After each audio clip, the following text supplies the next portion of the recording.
looking so outraged, and they tell you so. You should know how all the pros play the game. You change your name like a gangster on the run. You will stagger home to your precious one. I'm the one who must make everything right. Talk it out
Times are hard, you're afraid to pay the fee, so you find yourself somebody who can do the job for free.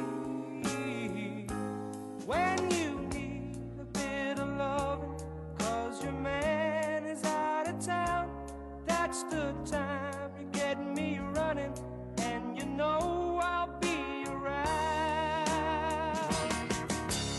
I'm a fool to do your dirty work, oh yeah.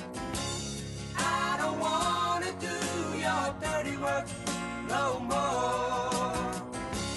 I'm a fool to do your dirty work, oh yeah.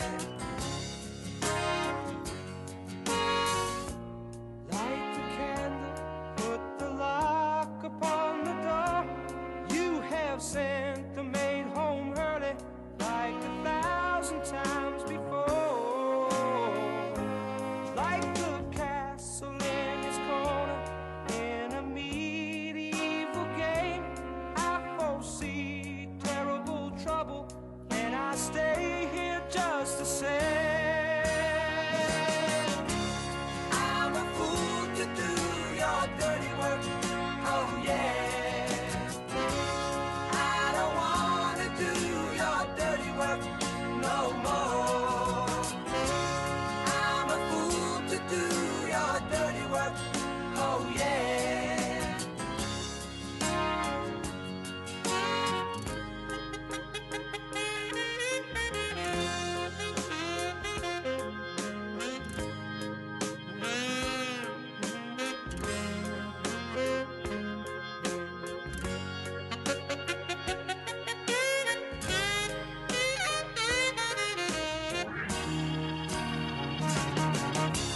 I'm a fool to do your dirty work, oh yeah. I don't wanna do your dirty work no more. I'm a fool to do your dirty work, oh yeah. I don't wanna do your dirty work no more. I'm a fool to do your dirty work, oh yeah.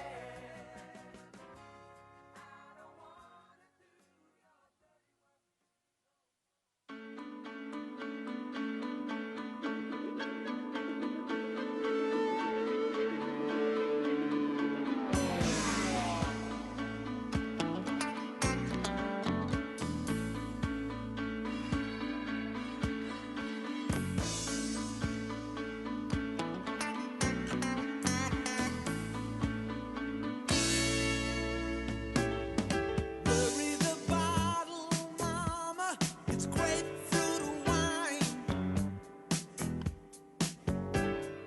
Kick off your high heel sneakers, it's party time. The girls don't seem to care what's on, as long as they play along. Nothing but blues and Elvis and somebody else's favorite song. Give her some funked up music, she treats you nice. Feed her some hungry reggae, she'll love you twice. The girls don't seem to care tonight.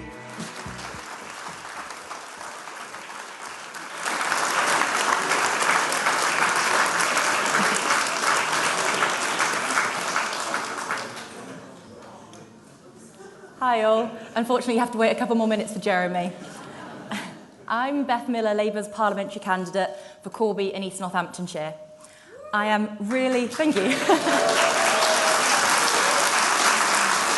you. Thank you all so much for being here. To know that this room is absolutely packed means so much to both myself, Jeremy, and the wider Labour Party. I am very, very excited about today. After the gloom and doom of recent years, 10 years of Tory government and the politics of austerity and division, I'm excited to hear what Labour will do to change that what we'll do to reinvigorate our country and recreate the fire and the passion of past Labour governments to stop a no-deal Brexit, to tackle head-on the divisions, the causes of division, and transform our country for the better.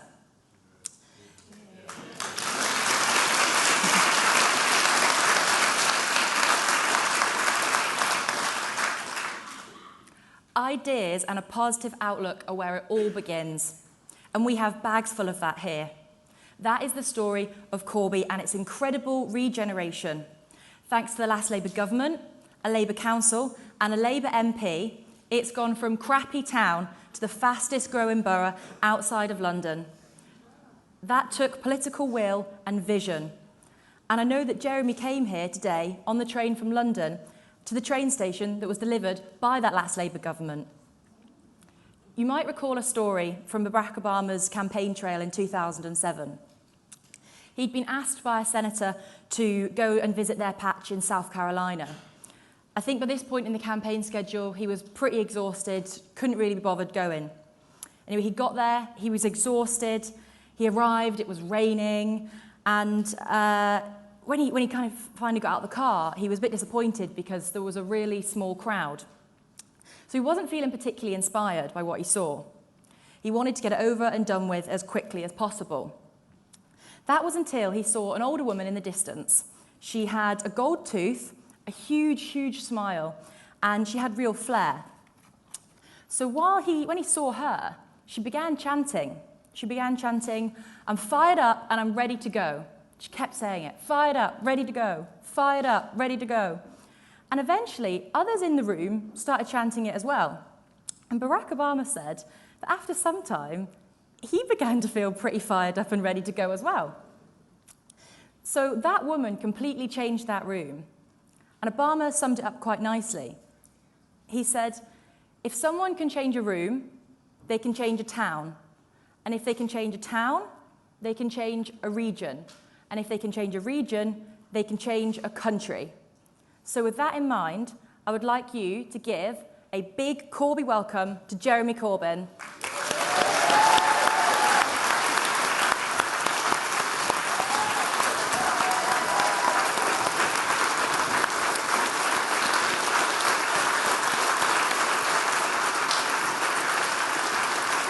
Thanks, Jeremy. Thank you. Good luck.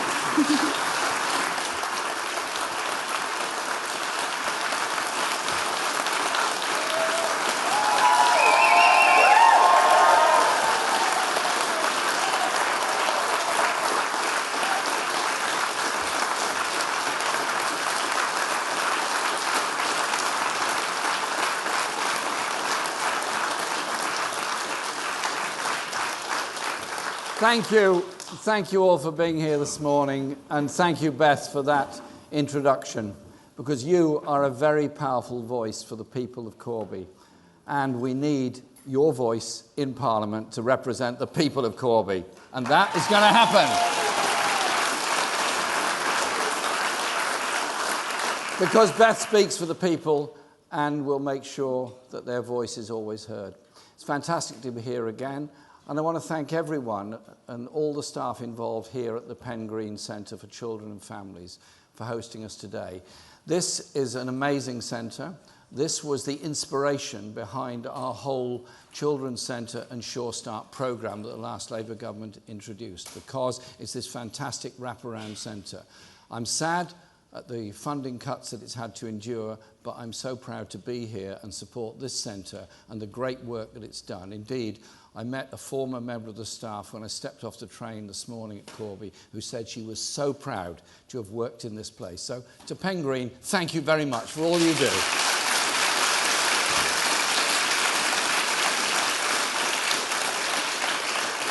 And as I came in this morning, somebody gave me a card. Carolyn McGrath, you're most welcome to our meeting here today.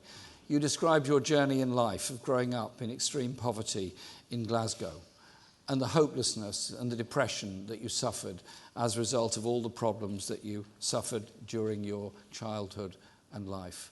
And you're utterly determined to bring about a government in this country that will work for everybody and support those people growing up in depression, in loneliness, and sometimes in homelessness as well. Thank you for coming today, and thank you for joining us, and thank you for the card that you gave me. I'm sure I don't need to convince anyone here, but as we look towards the return of Parliament in September, this country is heading into a political and constitutional storm. It's the Conservative Party's failure on Brexit and its lurch to the hard right that has provoked the crisis our country faces this autumn. After failing to negotiate a Brexit deal that would protect jobs and living standards, Boris Johnson's Tories are driving the country towards a no-deal cliff edge. Let's be very clear. We will do everything necessary to stop a disastrous no deal for which this government has no mandate.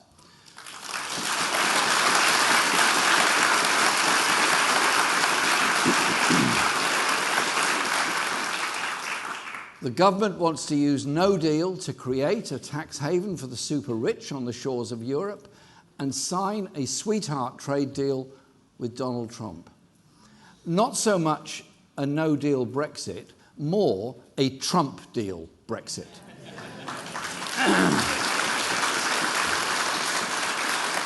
Have no doubt, no deal would destroy people's jobs, push up food prices in our shops, and open our National Health Service to take over by US private healthcare corporations. I just remind them, our NHS is not for sale.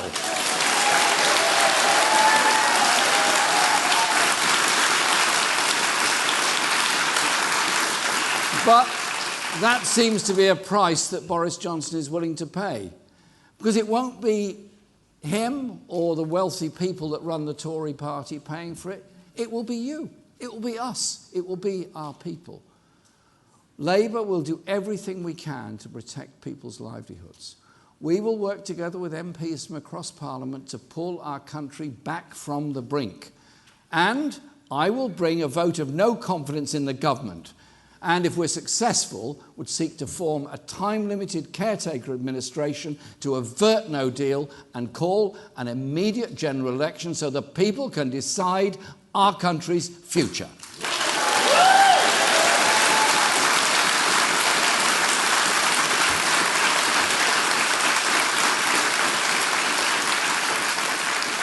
If MPs are serious about stopping a no-deal crash-out, then they will vote down this reckless government, and it falls to the leader of the opposition to make sure no deal does not happen and the people decide their own future. That is our responsibility, and we gladly accept that responsibility and will carry it out in Parliament.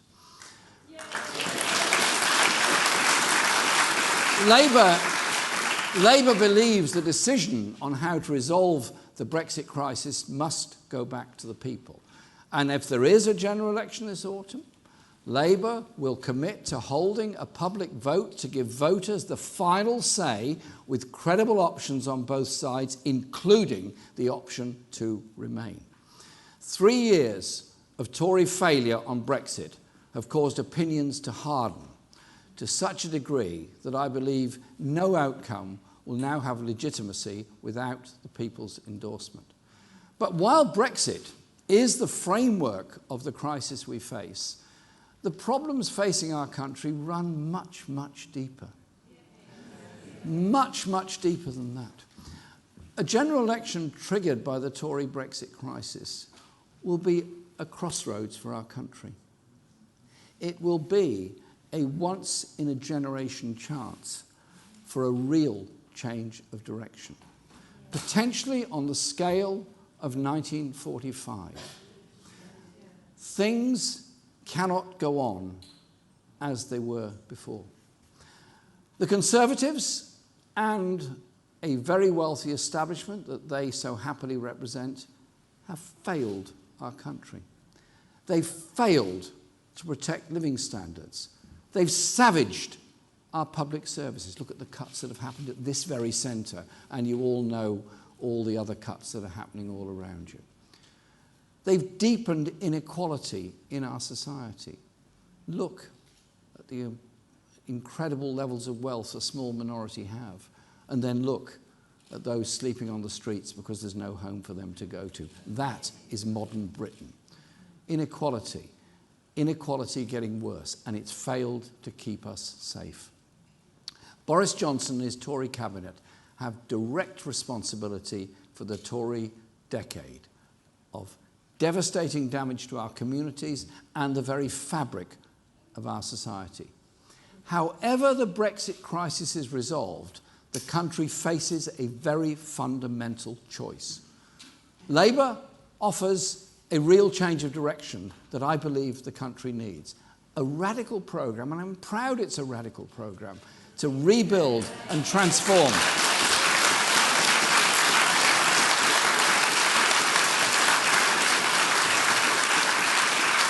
And that radical programme will rebuild and transform communities and public services, to invest in green jobs and high-tech industries of the future, and to take action to tackle inequality and action to tackle the climate crisis that we all face. The Tories have lurched to the hard right. Johnson is Britain's Trump, as the US President himself declared, so it must be true. It cannot be said to be fake news. Fake populism and phony outsiders funded by hedge funds and bankers committed to protecting the vested interests of the richest and the elites, whilst at the same time, bizarrely, posing as some kind of anti-establishment movement. The Tories cannot be trusted to deliver on their quick fix promises, because their first priority, which has now been revealed, is tax cuts for the biggest corporations and the richest people in this country. You can't have it both ways. You can't be cutting tax for the very richest and then somehow assuming the money's going to be there to pay for the services for everybody else. We are very clear that we are prepared to raise tax for the very richest and the biggest corporations in order to rebalance our economy and our society and reduce the levels of inequality in Britain.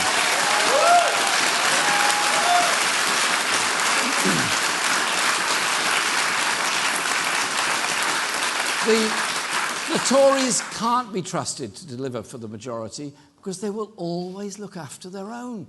They've got form on this. Goes back a long way. Goes back centuries. Instead of fixing a failed system, they will turbocharge inequalities and insecurities and, of course, with that, climate destruction. Labour can be trusted to deliver the end to austerity, to take on the elites' and vested interests that are holding people back, and to transform our country, as we said in the general election, for the many, not the few. And we can be trusted to take radical steps necessary to protect our environment, provide hope, decent jobs, secure homes, opportunity for every nation and region to build a fairer country that works for all.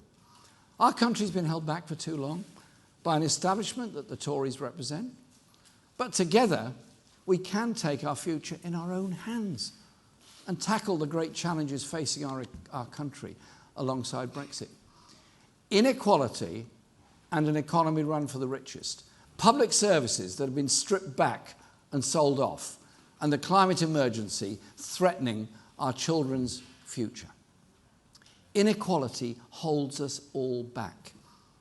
It means the talent of millions of people is squandered.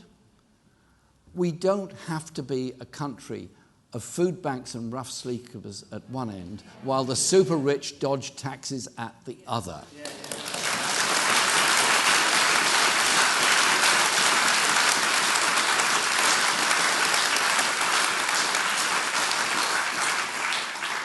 People have a choice. As I've said, Labour will raise tax for the richest and make sure they pay their share towards the common good.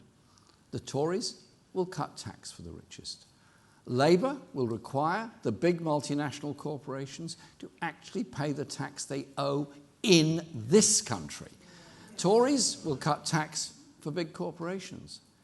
It's Labour that will get more money in your pocket rather than line the pockets of multi-millionaires.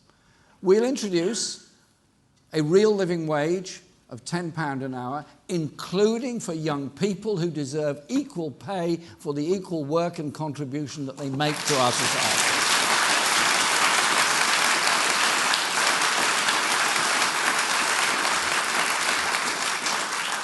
The last time I looked, young people didn't get charged less in cafes and restaurants, didn't pay less in supermarkets, didn't pay less in rent. They have the same needs as older people, so why shouldn't they be paid fairly in order to live decently? But we do need to go further. The problem with an unfair economy isn't just the imbalance of wealth, it's the imbalance of power. So we'll give working people more power to win better wages and have security at work. So we'll put workers on company boards and give the workforce a 10% stake in large companies, paying a dividend of as much as £500 a year to each employee. And Labour won't tell people they have to work until they're 75.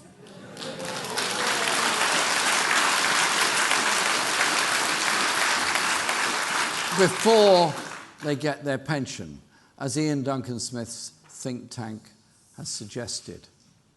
A policy that discriminates against working class people, especially those in manual jobs.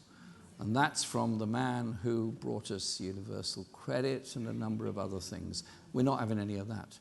It's past time that we rewrote the rules of the economy to shift wealth and power from the small elite at the top to the hands of the majority. And that principle of empowering people doesn't just apply to the workforce. That's why we will bring rail, mail, water and the national grid into public ownership.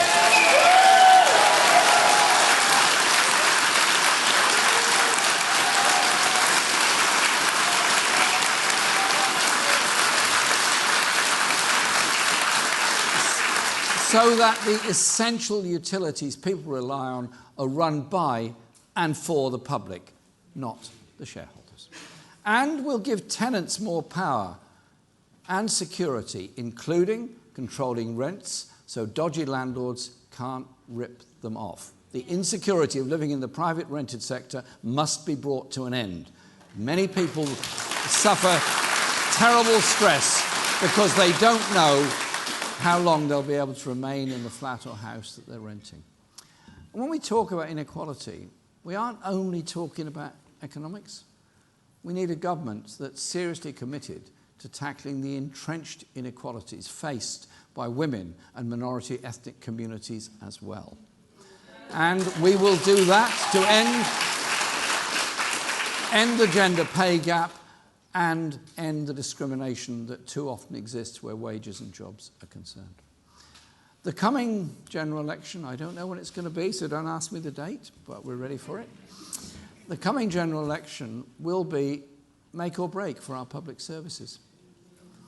The new Prime Minister has been making some pre-election spending pledges over the past few weeks, which actually shows that Labour has won the argument that austerity damages our country and it was always a political choice. But it really does insult the intelligence of everyone to expect them to be grateful for a bit of extra money here and there with no confidence that it will actually be delivered or where it's coming from, when it's Boris Johnson and the Tories who ran our public services into the ground in the first place.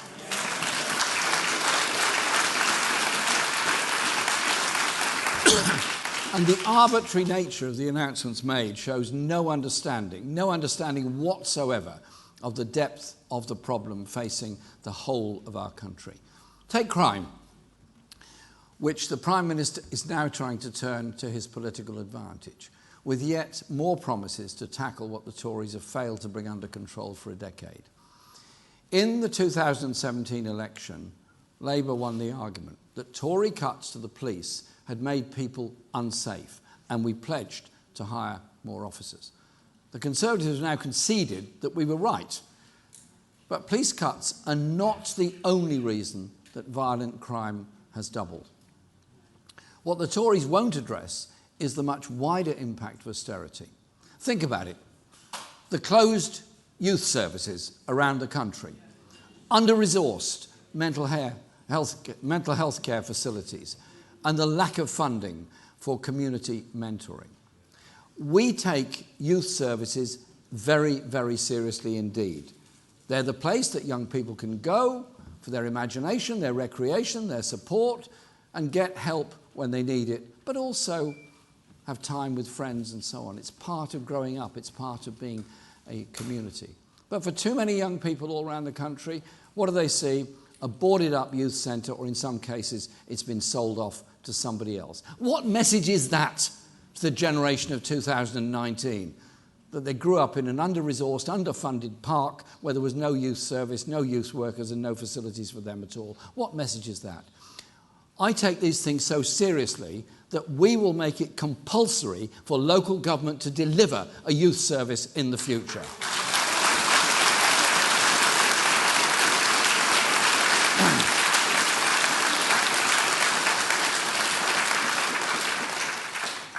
And we know the direct impact that rhetoric around immigration, crime and stop and search can have on the lives of those from minority communities. So Labour will rebuild our public services because we understand they are the glue that binds a society together. We'll restore pride in our National Health Service by funding it properly and end the sell-offs and privatisation that have come from the Tory and Lib Dem inspired Health and Social Care Act.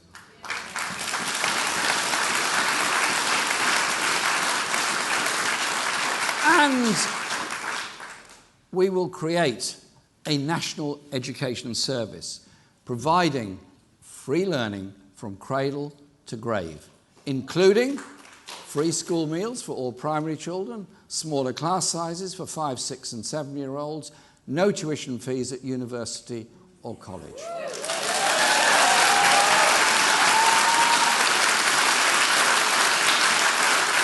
And equal levels of support for those pursuing vocational education as well. They're equally important. Academic and vocational are equally valuable to our society. So who can the public trust to rebuild our services after a decade of Conservative austerity? Labour or the Tories? I leave that question to you. And on the issue that poses the greatest threat to our common future, the climate crisis, it's us, it's Labour, that's shown real leadership.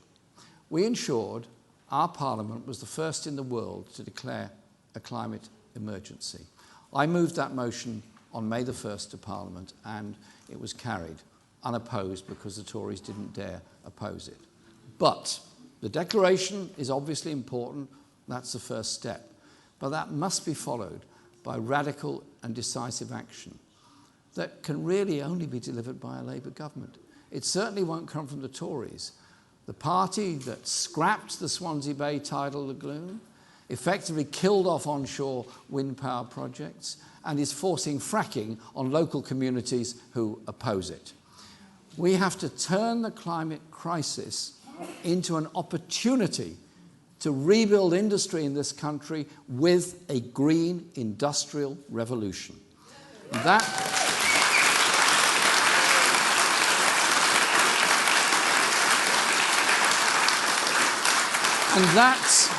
green industrial revolution will create 400,000 well-paid, high-skilled jobs in renewable energy and green technology, particularly in parts of the country that have never recovered from the decimation of our industrial base by Thatcher's government.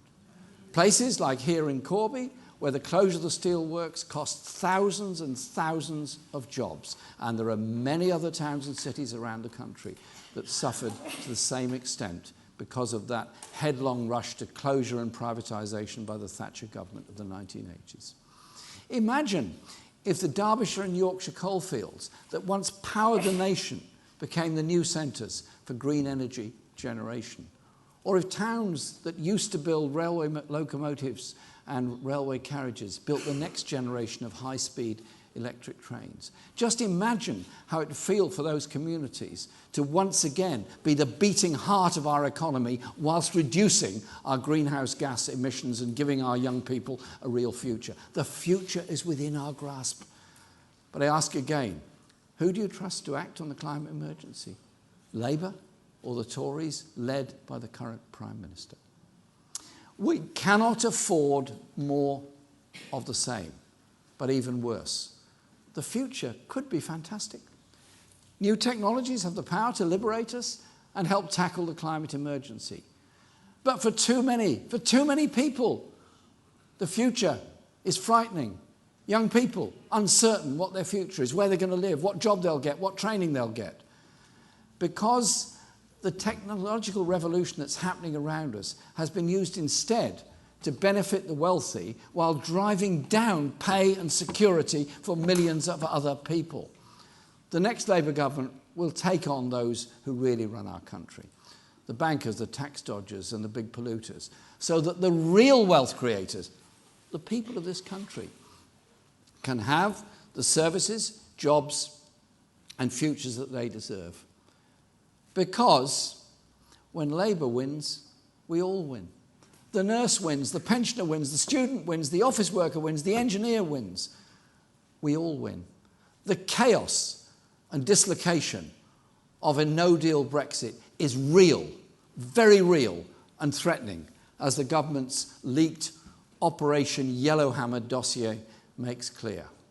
It makes it very clear, crystal clear, how bad things will get if there's a no-deal exit on the 31st of October.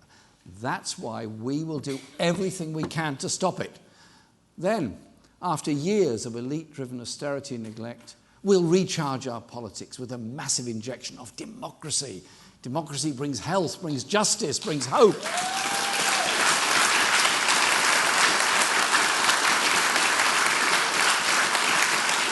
Kicking out the big money interests and putting the people in the driving seat. We will rebuild our public services by taxing those at the top to properly fund them for everybody else. We'll drive up people's living standards by boosting pay, improving rights and running our utilities and economy in the interests of the millions, not the multi-millionaires. And we'll transform our communities with investment in every part of our country. The inequalities between north and south and east and west have got to be addressed. Breathing new life into our high streets by giving security to older people and hope and opportunities for younger people. This is an historic moment with the potential for real change to transform our country if we grasp that opportunity. Thank you.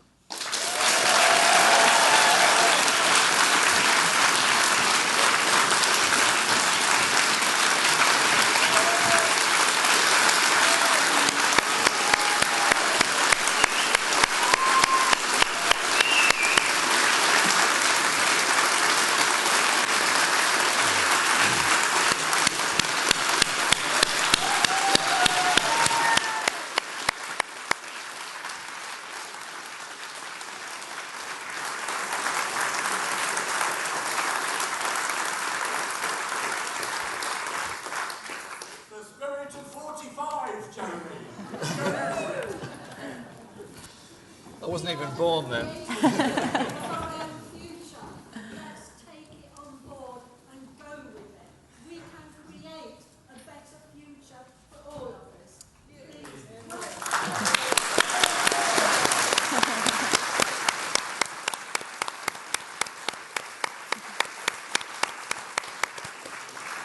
And elect her.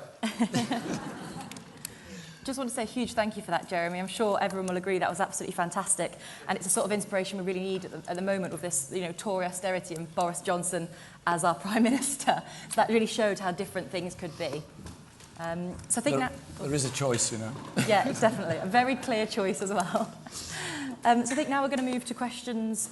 I think firstly from the press, and then we'll move and take some from members. So if we take them in threes, yep. Thanks very much. Andy Bell, 5 News. Hello, Andy. Hi then. Mr Corbyn, you say you're ready to do anything in your power to stop a no-deal Brexit. Would that include potentially stepping aside as leader of that caretaker government? No!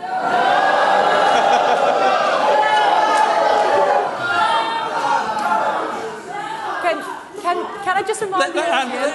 Let Andy ask his question. He's a nice fella, it's all right.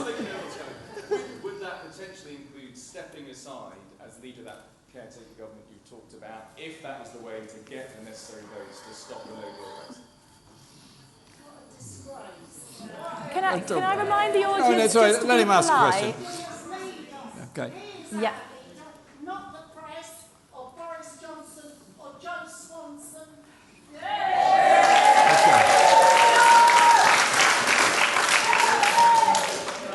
you very much, Mr Corbyn. Ben Wright from the BBC. Given what you've said about the Brexit crisis, do you think that Parliament should now be recalled immediately? A quick second one. It's clear that you do not have the cross-party support in Parliament to be a caretaker Prime Minister. So would Labour back somebody who can? Let Ben ask his question, please. So, Ben, are you done? Yeah, okay. Rowena? Rowena Mason from The Guardian. If you have a second referendum as your policy going into a general election, is it possible that the Labour Party itself could take a neutral position and allow members of the shadow cabinet and party officials and MPs to campaign on either side of that, either for a Labour-supported Brexit deal or to remain? Thank you. And then we'll do a next set of three in a few minutes. Okay, thanks for your questions. Andy, yes, we will do everything to stop a no-deal Brexit. I am the leader of the opposition, the leader of the Labour Party. All the constitutional precedents are when a government collapses, it's the leader of the opposition that takes over. There seems to be an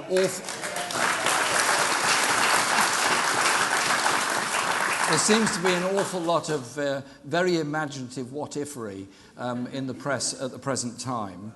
We will put a motion of no confidence in the government. We will do everything we can to stop a no-deal Brexit. I have written to the leaders of all of the other opposition parties, inviting them to join me in this, and I simply say to them this, and to those probably quite small number of Conservatives who are alarmed at the prospect of a no-deal Brexit. If you're serious about stopping a no-deal Brexit, then back my motion of no confidence to stop this government taking us over a cliff edge on the 31st of October.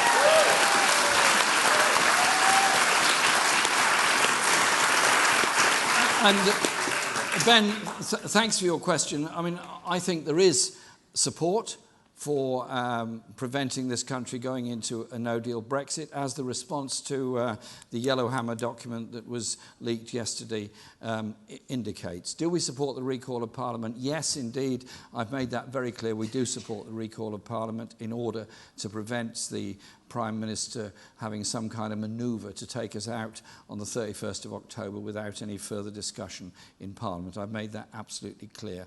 And the reply I gave to Andy is quite simply this. I say to all those that want to prevent no deal, get on board with us to make sure it doesn't happen. We've also made it clear that in a general election, we'll put forward the opportunity for the people of this country to have the final say. This isn't a rerun of 2016. This is simply saying that the people of this country should make the final decision. If it's no deal versus Remain, then obviously John McDonnell and others have made it very clear we'd support Remain. If there is an opportunity for some other option to be put, then that would be put. I want to bring people together. All I've been trying to do ever since the referendum is to say there has to be an understanding of why particular communities around the country voted leave, because they'd seen no investment, they'd seen no jobs, they'd seen no improvement in their livelihoods or living standards for a very long time, and they felt very, very angry. What we offer is to transform our society and our economy. And I'm utterly convinced that the no-deal Brexit that Boris Johnson is proposing is actually straight into the hands of Donald Trump and the kind of economy that he will put forward. So Labour will make sure that people have the final say and the final choice. I want us to be a prosperous, inclusive outward-looking society. I do not believe becoming a trade envoy for Donald Trump and everything that he puts forward will do anything other than damage the living standards of people in this country, damage our public services, and ultimately be actually very damaging to our economic opportunities as a whole. In case Boris Johnson hasn't noticed it, Donald Trump does follow very closely an America First policy. He has done nothing to promote goodwill, support, or good trade with any other country. It's all about America First. I don't want to go down that road. I want us to have serious trading relationships with Europe, which is, after all, our biggest market. But above all, I want the opportunity for a Labour government to transform the life chances and livelihoods of people all across this country. That is what will bring people together.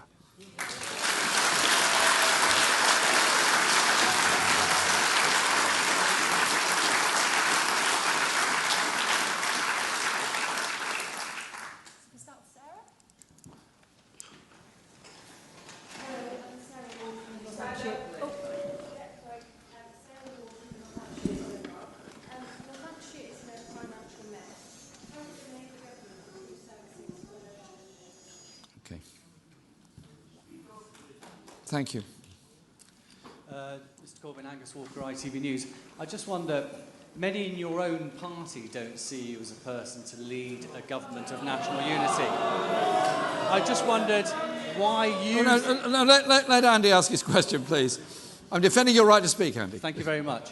Why do you think that many people within your own party don't see you as the person to lead a government of national unity to block no deal?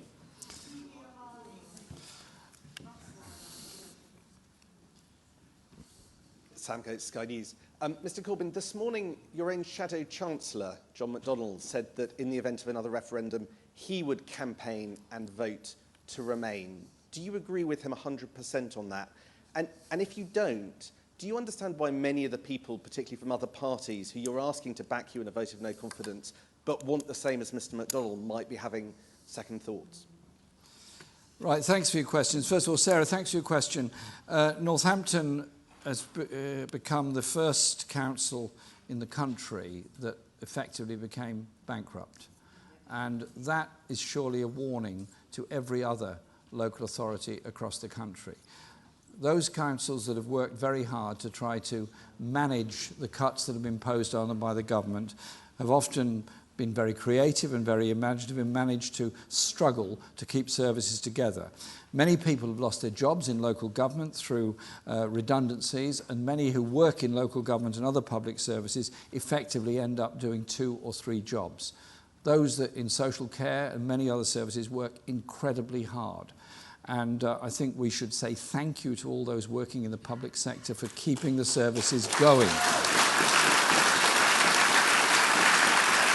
They've shown true dedication, but when a local authority is faced with 40 and 50% cut in its income from central government, something has to give. And what always gives is the services that the most vulnerable need within our society. And there is a social care crisis where over 1 million people are waiting for social care at any one time. We cannot go on like this. And so what's happened in Northampton is just a symbol of what the Tories and Liberal Democrats' failure has been in funding of local government. And so we will properly fund local government and properly fund education. Because at its best, local government services are actually redistributive of wealth. If you provide a youth centre, you provide a library, you provide leisure facilities, you have an effective cleansing service and all the other services that are so important, you're making the public realm a better place, you're helping people that need those services. But the Tory strategy of trying to bring in local funding at the expense of national funding, underfunding our local government services, actually means that the poorest people in the poorest communities and the poorest parts of Britain lose out the greatest. And those that live in the wealthiest parts of the country and the wealthiest people, paying often the very lowest rates of council tax, end up being better off as a result of it. I want to lead a government that's redistributive of wealth and power across the whole country by properly funding local government in all parts of the UK. And I'm determined that we will achieve that.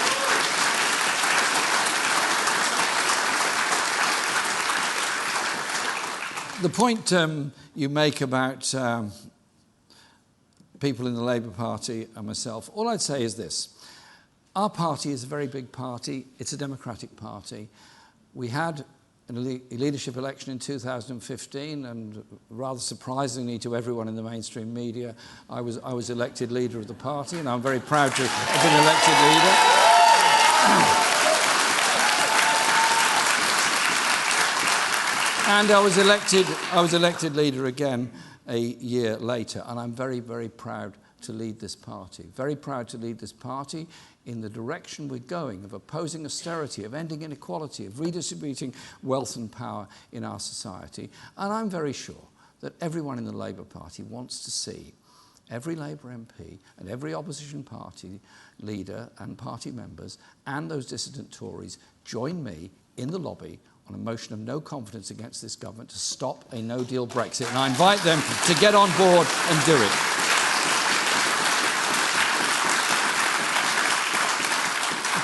John McDonnell gave his personal view this morning. The issue is that we will do everything we can to stop a no-deal Brexit, and I've made it very clear that in accordance with the democratic decision taken at our conference last year, an incoming Labour government will facilitate a referendum where everyone will have the choice between a deal or remaining in the European Union. But the real issue is, of course, that in the immediate future, but the longer-term issue is what I outlined in my speech. It is about the kind of society we want to be.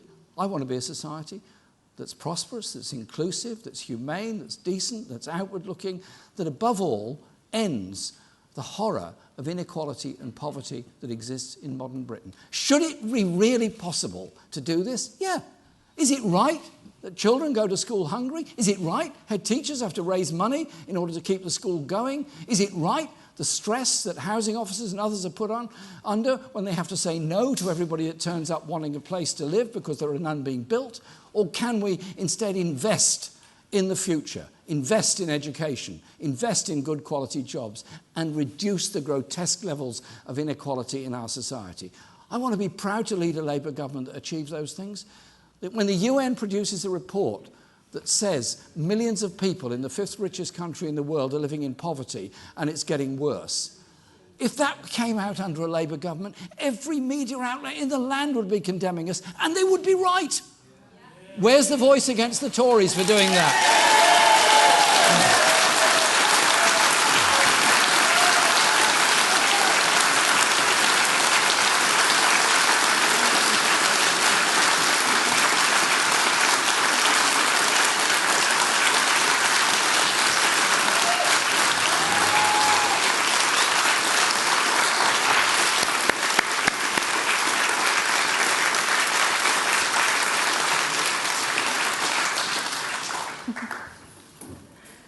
We just take one more from press and then we take some from the crowd. Yep. Hi, Jeremy. Mikey from the Mirror. For your plan to work, you'll have to do something that as yet no one's been able to do, which is to convince a majority of MPs to back a plan, any plan, a way forward on Brexit. How do you intend to do that, and what would you be willing to offer to people who aren't quite sure? And then if we take two from the crowd. So I'm conscious we've had quite a few men, so I'm looking for women here. Yep. And then one more after that, but if you... The lady here and then the lady thereafter. Jeremy, young people, a national apprenticeship scheme that we used to have many years ago. Council housing, a unique idea introduced in the 1920s. Now we seem to be hearing more of social housing and less of council housing. Could you comment on both, please? Thanks, okay. Jeremy. Thank you. And then I think there was a lady around here, wasn't there? Hi, Jeremy. I followed you all over the country. It's great to see you here in the county. I live in a little village not far from here, and I just want to take some of the press back maybe to when I was growing up, where my grandfathers in Liverpool had to stand to be picked out for work each day. And I was quite lucky because one was very tall and one had a horse. And I'm absolutely disgusted that we are going back to the same sort of situation where my son-in-law works from day to day with one wage one day, no work the next, doesn't get paid. And so really, I want the press to know we're not made up, we're not paid to come here, we are ordinary people. We know that you tell lies in the press, and we know that you... we know you distort things. So there has to be some way, Jeremy, of us looking at how the press reports and the very basis of democracy. One vote every 5 years is not enough. And we have to look at how we empower people in a much different way. So that's my question. In Northamptonshire, we're thinking 9 votes recently. Thanks very much. What am I offering to people?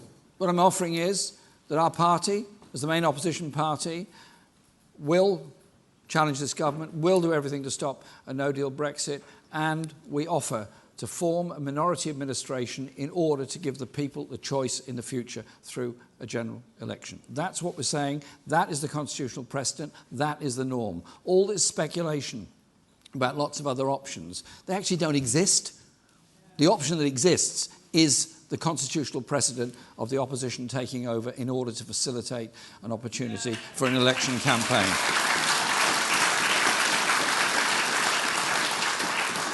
On the other two questions that were raised about young people and apprenticeships and housing, thanks very much for your question.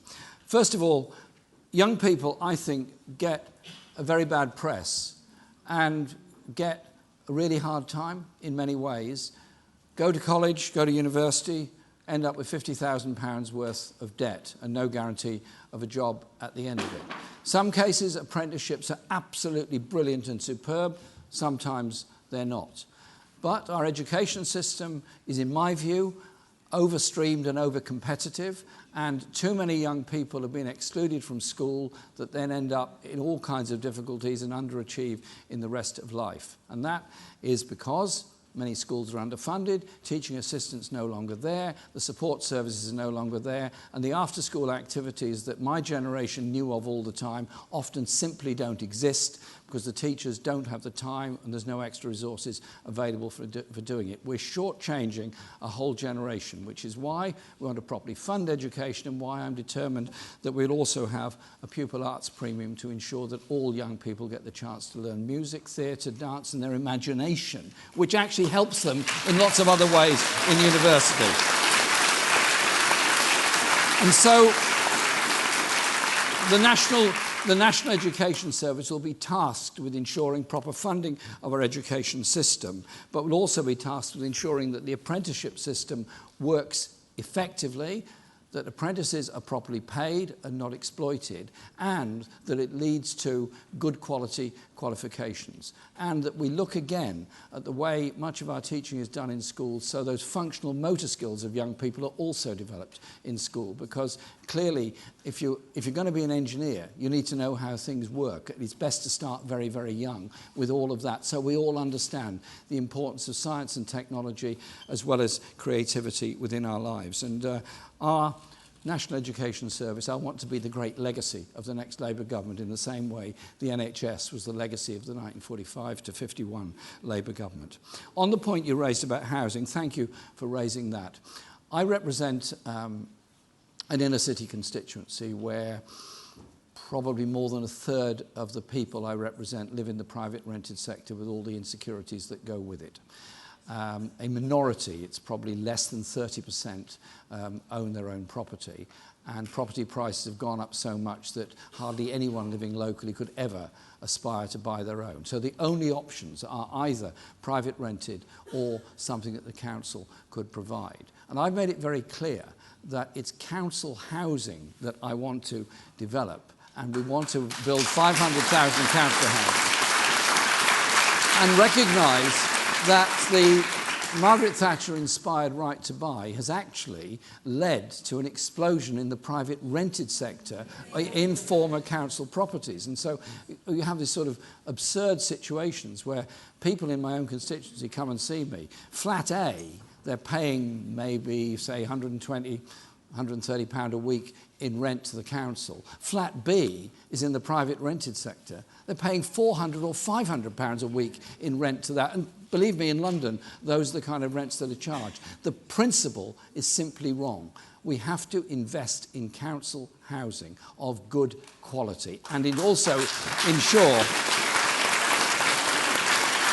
that those living in the private rented sector do have security of tenure, do have energy efficient properties, because that is actually very, very important as well, and that we will legislate to achieve all of that.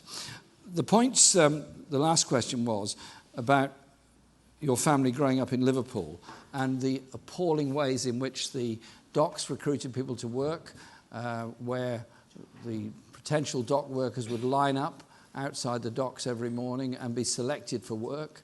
Quelle surprise, those that were known to be active in the union were never selected to work. Those that looked as though they weren't as strong as the person next to them never got a job, and so on. Unbelievable sort of cattle market philosophy on giving people employment. The same thing happened in the London docks, the same thing happened in the building industry in London, Birmingham, and all over this country. And after campaigns by unions and many others, we got the National Dock Labour Scheme, we got better employment practices through Labour government's legislation over many decades. Much of that has now been wiped away. And the 0 hours contract are really the same thing in a different format, where you get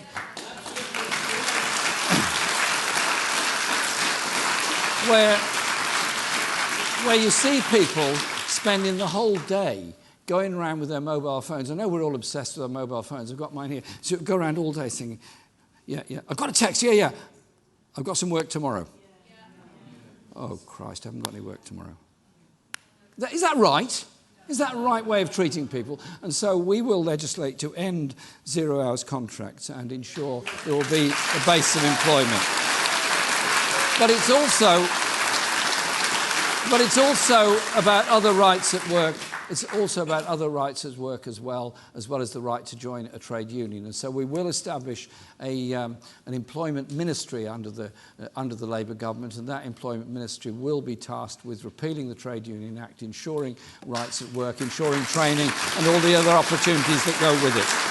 And the last point you make about the media, I'm actually a member of Unison, but I'm also a member of the National Union of Journalists, because I do believe that a free press is an essential in a modern society. I do have huge respect for very brave journalists all over the world who've laid down their lives in order that people might know about corruption, about violence, about all the horrors that have happened in many societies around the world. And so I think it is important that we remember that. But we also want to make sure that everyone has access to the media. We want to make sure there is a right of reply of what goes on within the media, and that they are undertaking balanced reporting, as they're forced to do during an election campaign. And I set out a number of ideas on media reform in a speech I gave to the Edinburgh Festival last year, and that is the basis of the policy that we will go forward. Social media is a very, very important part of people's lives. There's no place for abuse on social media, or indeed any other abuse in any other form in society, but social media is a very important factor in most people's lives. Indeed, I think the figure I've seen is 40% of the people get most of their news online and from social media and other website sources. So the right to know is a very, very important one. But it's also the right to give a balanced reporting of what goes on, and crucially, when somebody has been attacked in the media, I don't know anybody who has, but somebody said I've been attacked in the media, that they have a right of reply to what's being said against them. Not just for people who are in the public eye, but for everybody else as well. And so, yes, a Labour government will bring about media reforms, the crucial aspect being the right of free press and free speech will be absolutely sacrosanct to everything we do. The right to abuse will not be upheld in the future.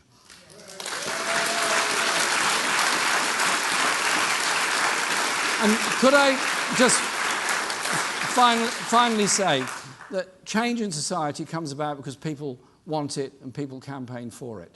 And so we all pay great tribute to those that founded the National Health Service, those pioneers that brought about the pension, the National Insurance System, managed to get votes for women, managed to get Race Relations Act and Human Rights Act. Today, there are heroes in our society. I was with some young people in Bolton on Saturday, discussing their lives and discussing their hopes and opportunities. Very inspiring young man who was organising people to work in Deliveroo and other delivery companies to get them in a union, to get them rights at work. It's those people that work day in and day out for the social justice for all of us and the good of all of us. They're the people that are the bedrock of our movement, and they're the people that will bring about the decent society that we all crave. Thank you.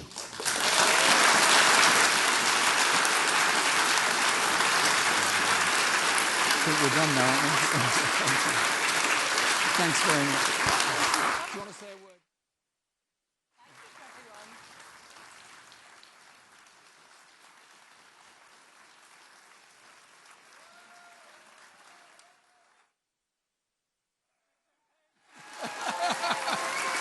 Next MP.